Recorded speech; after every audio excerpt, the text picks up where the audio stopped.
You deserve to be seen with somebody as fine as me. Okay. Let's stop. The Garfield movie.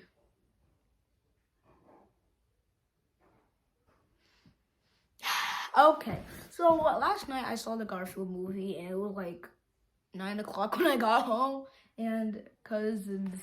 And when I went to see that movie, that theater was packed, like filled to the brim. Like, I'm not even kidding. Every seat, I am not even exaggerating.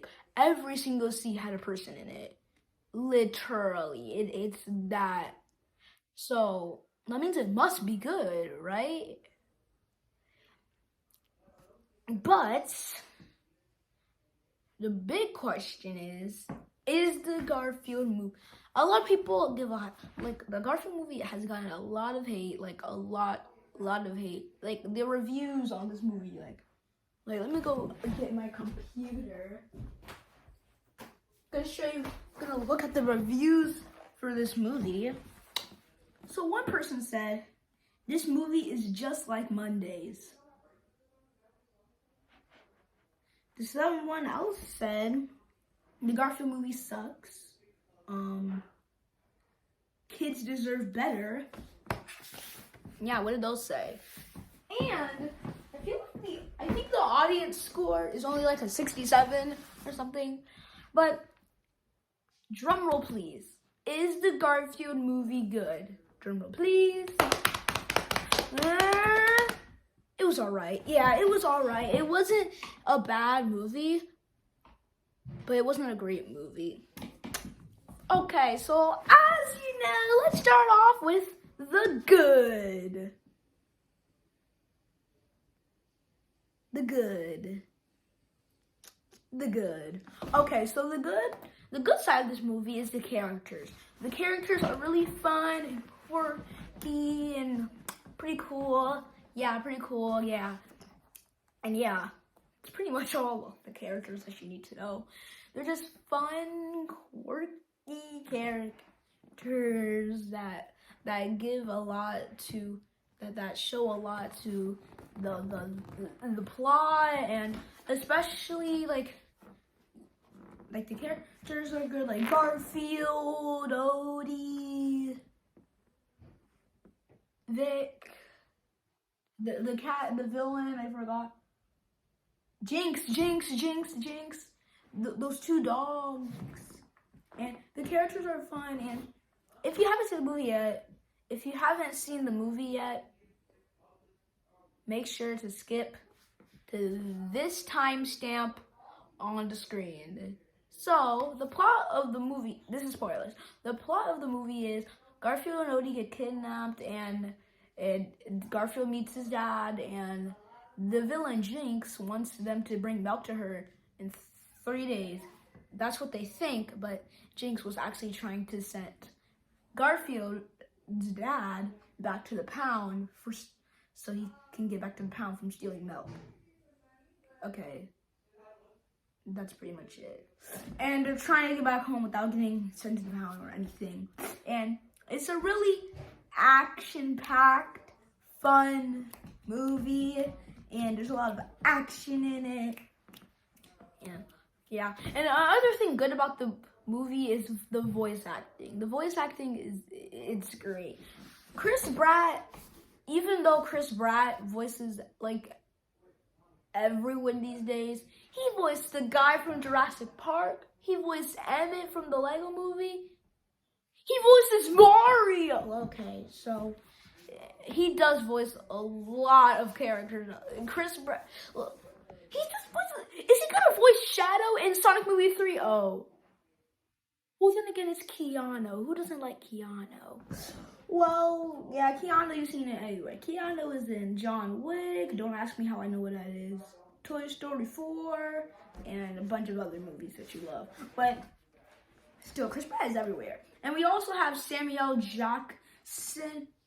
I know what you guys are thinking. You guys are probably thinking this. What? Samuel Jackson is in this movie? Oh my god. Okay. yeah, Samuel Jackson is in the movie. He voices Garfield's dad, and I completely forgot who voices Odie. I'm gonna be completely honest. And a bunch of other. Snoop Dogg is in this movie. I know you guys are thinking, oh, Snoop Dogg is in this movie. Oh my god.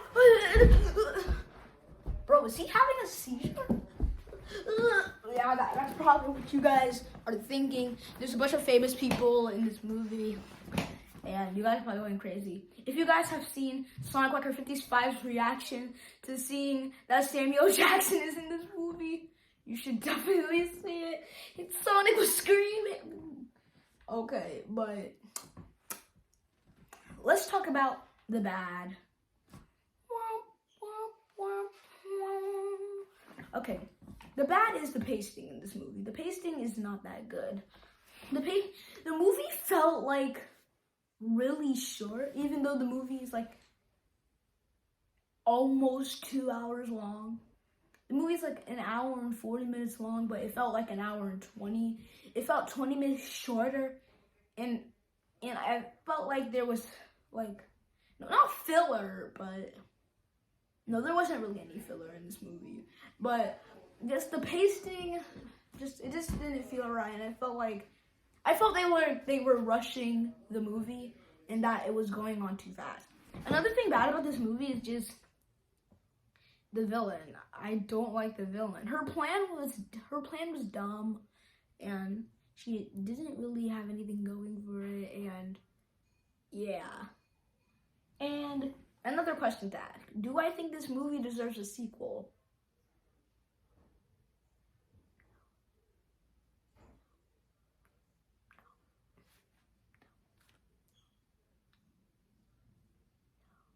No, this movie doesn't need a sequel. But if Sony decides to make a sequel, I'll probably go to see it, but it probably won't be better than the original. If it is, but if it's like a big surprise like Paddington 2, I'm just completely just gonna get surprised. But I'm pretty sure it's not gonna be like Paddington 2. I don't think that. I didn't think it was going to be a big surprise like If or Paddington 2, but it is a movie about a father-son relationship and a father and son bonding. It's one of those movies. Me personally, not one of my type of movies, but still it had a lot of action-packed things in it, and it was a pretty fun movie. Now, what do I think? What ages do I think this watch movie? I think anyone 7 and older would enjoy this movie the most. It was fun, and I definitely liked it. And now, time for the last thing. Time for the critic. The critic, yeah. Oh God. Oh shoot. Oh yeah. The critic. The critic. The critic. Right. Sorry about that. And so, time for the critic. So, on the entertainment scale, it gets a 6.5 out of 10, and I'll give it a C+. And yeah, I honestly think you'll have a fun time with this movie, and it's enjoyable. It's way better than Megamind 2, but do I think it's better than the last movie I saw, which would be If? No, but it was coming in close. It was coming in close. But that's what you see right there. And yeah, that's pretty much the whole review for today. So I'll see you guys in the next review, which will probably be, I think, Inside Out 2. Probably, yes, that's what I think. And we'll see you guys next time.